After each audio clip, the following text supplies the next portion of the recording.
పోలీసుల నిర్లక్ష్యం, ముగ్గురు సీఐలు 13 మంది ఎస్ఐలపై వేటు. ఐజీపీ సత్యనారాయణ ఉత్తర్వులు. Vikarabad town inspector suspend. కొంతమంది విఆర్, మరికొందరి మందిపై బదిలీ వేటు. ఇసుక అక్రమ రవాణాలో విఫలమయ్యారని చర్యలు. నెక్స్ట్ పీడిఎస్ బియ్యం అక్రమ రవాణాపై నజర్. ఖచ్చితంగా ఈనాడు కొంతమంది పోలీస్ అధికారులు అవినీతి కార్యక్రమాలకి రాజకీయ నాయకుల ఇచ్చేటటువంటి డబ్బులకి బానిసలై వాళ్ళు చెప్పినట్టుగా చేయడం జరుగుతుంది. అవినీతి పోలీసులు ఇసోంటో ఎవరైనా ఉంటే ఖచ్చితంగా మీరు మీడియా ముఖంగా చెప్పండి.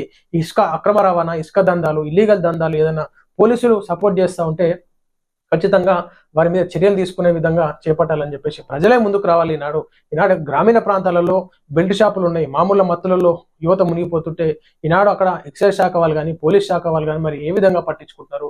ఆ యూత్ని కాపాడే బాధ్యత పోలీసుల పైన ఉందా లేదా అని చెప్పేసి అడుగుతున్నాం. వచ్చుడు మామూలు తీసుకునుడు వెళ్ళిపోడు. ఈనాడు ఎన్నో బెల్ట్ షాపులు తెలంగాణ రాష్ట్రంలో గ్రామానికో 4-5 బెల్ట్ షాపులు, గ్రామానికో 4-5 బెల్ట్ షాపులు, ప్రతి తండాలో 4-5 బెల్ట్ షాపులు ఉంటాయి. సో ఖచ్చితంగా పోలీస్ వ్యవస్థ వీటి మీద ఫోకస్ పెట్టి ఈ బెల్ట్ షాపులు నిర్మూలించాలి.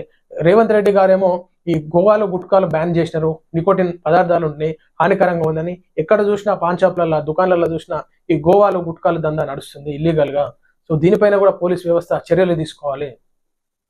ఇటువంటి అవినీతి పోలీసుల వల్ల ప్రజల్లో పోలీసు వ్యవస్థ మీద నమ్మకం పోతుంది. సో ఖచ్చితంగా పోలీసులు తప్పు చేసినా కానీ శిక్షకు అర్హులే. ప్రతి ఒక్కరికి చట్టాలు వర్తిస్తే ప్రజలారా.